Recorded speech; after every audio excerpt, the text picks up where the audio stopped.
think when it's just like because there are a lot of cases where it goes very severe. So how do you judge the severity? So the same criteria, right? So how do you cure the severe patients? Means उनकी medication थोड़ा high level, थोड़ा doses ज़्यादा होती है, ऐसा कुछ या नहीं है, उनका separate होता है, उनका therapy भी चलता होगा. हाँ. And how is it?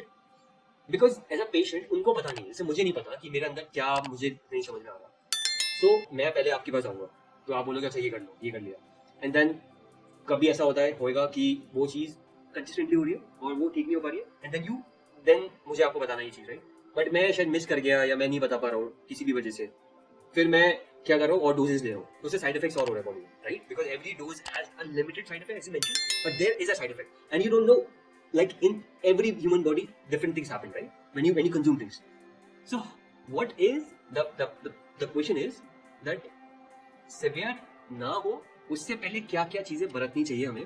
पहले मैं उसी पे आता हूँ, मैं बताऊंगा. पर्सनैलिटी में यूजुअली सिवियरिटी ऐसा कंसेप्ट नहीं है, ठीक है. मैंने कहा डिसऑर्डर बहुत कम में होते हैं. डिसऑर्डर अगर आपको है, अगर डिजीज है तो डिसऑर्डर है आप, सिंपल. दूसरा, ये भी बहुतों को लगता है कि पर्सनैलिटी है तो आपकी मेडिकेशन की डोज हाई होगी, ऐसा भी नहीं है. जनरल डोसेज जो होती है, इट्स अ मिथ. सबसे पहला मिथ यही है कि एक तो कि बहुत ज्यादा होता है, पर्सनैलिटी नहीं है. पर्सनैलिटी डिसऑर्डर बहुत कम होता है, ट्रेट सब में प्रेजेंट है. सेकेंडली, जो मेडिकेशंस भी है उसमें कोई हाई डोजेस नहीं होती. आप लिमिटेड डोजेस पे जो है उसी पे वर्क करते हैं, तो साइड इफेक्ट्स नहीं होते, ठीक है. थेरेपी वाला पार्ट है वो उसमें इम्पोर्टेंट होता है और वो करनी भी चाहिए पर्सनैलिटी के लिए. बेसिक वाला यही आता है अवेयरनेस का. पेशेंट को पता ही नहीं है, जनरल पब्लिक को आइडिया नहीं है कि क्या चीज दिक्कत है क्या नहीं है. मोस्ट ऑफ द टाइम वैसे ही होता है, उनको लगता है कि हमें दिक्कत है. आप हम सिंपल बताते नहीं है, वो नर्वस रहते हैं. आपको मालूम पड़ जाए कि ये चीज ठीक है, आपको लग रहा है दिक्कत है. Everything is correct. सीबीडी सब ये हुआ बना है. They are treatable, they are definitely treatable. Got it. So I think the approach is different. Exactly. Is different based on the patient's state and अब समझो मैं थेरेपी में बात करूं तो थेरेपी डिफरेंट होती है. डिजीज के अकॉर्डिंग, डिसऑर्डर के अकॉर्डिंग थेरेपी बदलती है. इस डिसऑर्डर में आपको ये थेरेपी करनी है, उसमें ये थेरेपी होती है, वो डिफरेंट होती है. Let's dig deep in the therapy. So talk therapy हो गया, cognitive हो गया, counseling हो गया, obviously you mentioned, and then there is a psychotic therapy as well. Psychosis तो अलग ही है, उस पे बात करेंगे. बट ये थेरेपीज में थोड़ा सा फर्क बताओ मुझे कि टॉक थेरेपी अगर ये है तो क्या है ये, और कॉग्निटिव क्या है.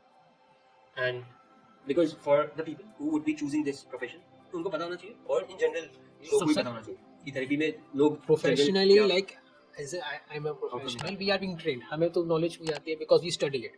सिंपल पब्लिक के लिए सबसे पहली बात, काउंसलिंग एक ब्रॉड टर्म है, ठीक है. Counselling is the first step, as we discuss. Now moving to the therapy. अब थेरेपीज अलग अलग होती है, जैसे मैंने सिंपल बताया. Most common form of therapy जो हम करते हैं, पहले मैं टॉक थेरेपी जैसा, it's not a medical term और अ टेक्निकल टर्म नहीं है. हाँ, talk therapy is just public कहती है कि टॉक थेरेपी ऐसा कुछ नहीं होता. I mean, the talk therapy तो हम तो बहुत सुनते हैं यार. हाँ, क्योंकि आपको डिस्क्राइब करने में इजी होता है, ये एक तरह का स्लैंग है. मैं अगर कहूँगा इट्स अ स्लैंग यूज करते हैं. क्यों? क्योंकि जितनी भी थेरेपीज होते हैं उनमें आप बात करके पेशेंट को पहले अंडरस्टैंड करते हैं, जो भी उसको आइडेंटिफाई किया, आइडेंटिफाई का उसको सॉल्यूशन पता है, उसको बिहेवियर चेंजेस लाते हैं. तो talking is a part, important part of therapy, is therapy. तो उसको बिल्कुल स्लैंग टर्म में यूज कर लेते हैं. तो आप लोग क्या बोलते हो? अलग है. अब बहुत है. अब हम तो टॉक थेरेपी ऐसा कोई टर्म यूज नहीं करते, हम लोग थेरेपी डिस्क्राइब करते हैं. थेरेपी में ऐसे एग्जांपल दो, most common form of therapy होती है कॉग्निटिव बिहेवियर थेरेपी. इसमें सिंपल दो पार्ट है. सबसे पहला कॉग्निशन. आपके पास कोई आया, ठीक है, उसका क्या थॉट प्रोसेस है, कैसे है, क्या सोच रहा है, आप उसको आइडेंटिफाई करते हैं, ठीक है.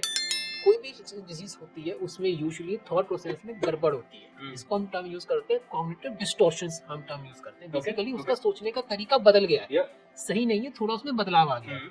मैं आपको एक सिंपल एग्जांपल देता हूँ इस चीज का. एक टर्म यूज करते हैं मैग्निफिकेशन, ठीक है. मैग्निफिकेशन, हाँ, उसमें वो ये कॉग्निटिव डिस्टॉर्शन है, उसमें वो हर छोटी छोटी बात को बड़ा बना देता है.